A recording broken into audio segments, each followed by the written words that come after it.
Live Sports, J-Sport Football TV yawe. Ikipe y'igihugu ya Egypt niyo kipe ya mbere mu mateka yakinnye igikombe cy'isi ku mugabane wa Afurika. Yagikinnye kubera ko yari yakoze ibiruta ibyananiye andi makipe yose, harimo za Algeria, za Senegal n'andi makipe ntari burondore. Ikindi kandi niyo kipe yonyine ifite ibikombe byinshi bya CHAN hano iwacu muri Afurika.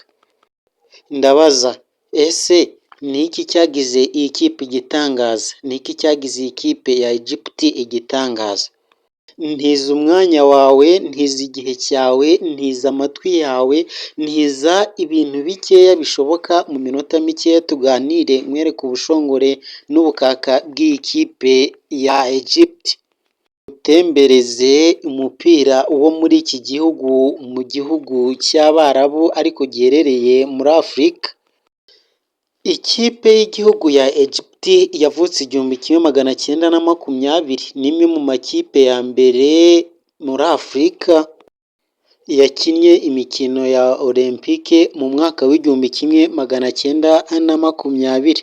Mu mwaka w'1934 yabaye ikipe ya mbere muri Afurika yabashije kuba yakina igikombe cy'isi, nubwo yasezerewe rugikubita ku mukino wa mbere ubanza itsinzwe na Hongiriya 4-2. Ibitego bibiri byatsindiwe ikipe ya Egypt, byatsinzwe na Abdulrahman. Egypt kandi imaze kwegukana ibikombe 7 bya CHAN.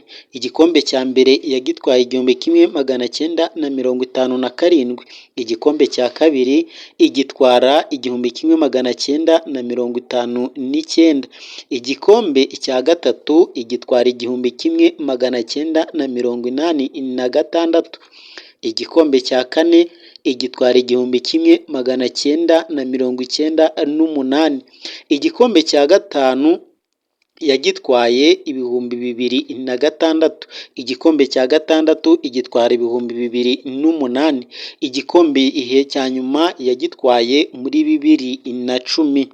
Iyi kipe ya Egypt niyo yakoze amateka yo gutwara ibikombe bya CHAN inshuro 3 zikurikiranya. Icyo gihe yatozwaga n'umutoza witwa Hassan Shahard.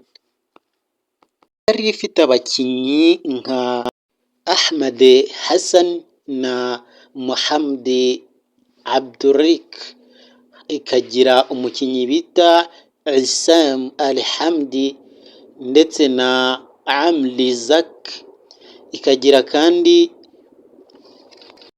umusore witwaga Hussam Hassan na Ahmed Hassan. Aba nibo bafatwa nk'inkingi za mwamba mu ikipe ya Egypt y'icyo gihe. Mumfashe rero duhe uyu muzamu bita Issam Al-Hadani, wabaye umuzamu mwiza ndetse na beza mu babayeho muri iki gihe cya Afurika, kuko yakoze ibitangaza afasha iyi kipe ya Egypt kuba yagera ahantu kure hashoboka. Tuvuge kandi ku mugabo bita Mohamed Salah. Mohamed Salah yagejeje iyi kipe ku ruhando mpuzamahanga, ayereka abantu barayimenya, ayereka isi yose irayimenya. Tukivuga kuri Mo Salah, uyu munsi atsinze ikindi gitego nanone gihesheje ikipe ya Egypt kuba yakomeza muri 16. Iyi kipe ya Egypt kandi nyuma y'1990 yamaze imyaka 28 ititabira igikombe cy'isi. Mungu wangu. 2017 Mo Salah yatsinze penaliti mu minota ya nyuma ayifasha kubona tike yo kugeza mu gikombe cy'isi cya 2018. Salah yamamaje umupira wa Egypt kugera ubwo afatwa nk'umucunguzi muri iki gihugu ndetse by'umwihariko mu ikipe ya Egypt. Mohamed Salah yabaye kapiteni w'iyi kipe ndetse aba n'umukinnyi ngenderwaho muri iyi kipe.